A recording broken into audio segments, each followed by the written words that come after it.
आप सुन रहे हैं शिव महापुराण की कथा भाग 3।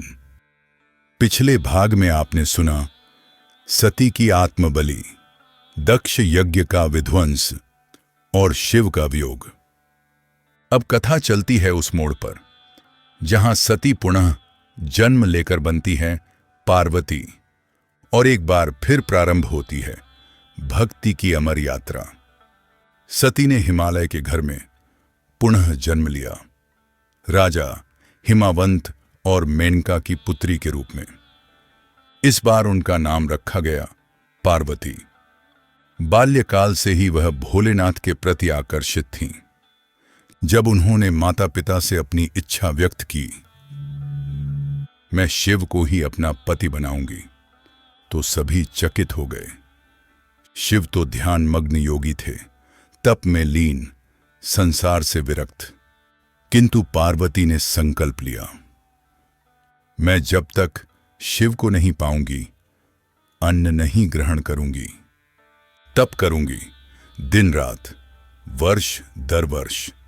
उन्होंने कठोर तप किया। पहाड़ों पर बर्फ के बीच धूप में खड़े होकर बिना अन्न, केवल जल पर जीवन यापन। देवताओं ने देखा यह साधना साधारण नहीं, और तब शिव को जगाने के लिए कामदेव को भेजा गया। कामदेव ने फूलों का बाण छोड़ा, शिव की ध्यानस्थ मुद्रा टूटी और अग्नि की ज्वाला से कामदेव भस्म हो गए। किंतु उस पल शिव की दृष्टि पार्वती पर पड़ी। उन्होंने उसकी तपस्या, प्रेम और त्याग देखा। शिव प्रसन्न हुए। उन्होंने कहा, हे देवी, तुमने मुझे प्रेम से जीता है, मैं तुम्हारा हूं। और तभी संपन्न हुआ शिव पार्वती विवाह। विवाह के दिन कैलाश से लेकर पृथ्वी तक उल्लास था। देवता, गंधर्व, यक्ष, ऋषि सब पधारे। शिव के बारातियों में भूत, प्रेत, गण, नाग, औघड़, विचित्र स्वरूप। पर पार्वती ने उन्हें प्रेम से देखा, क्योंकि उन्हें शिव में कोई दोष नहीं, केवल भक्ति दिखती थी। विवाह संपन्न हुआ और तब शिव ने एक नया रूप धारण किया। गृहस्थ, पति, पिता और गुरु। गणेश कथा। एक दिन पार्वती स्नान के समय उपटन से एक बालक की मूर्ति बनाती है।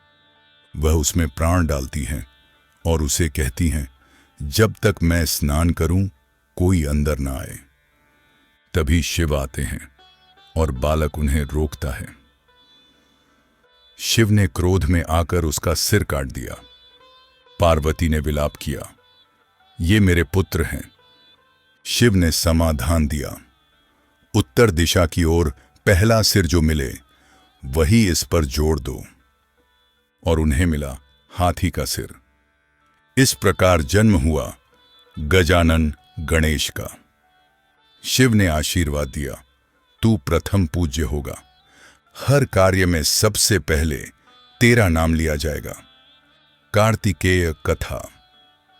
तारकासुर नामक राक्षस का आतंक बढ़ा। उसे वरदान था, केवल शिव पुत्र ही उसका वध कर सकता है।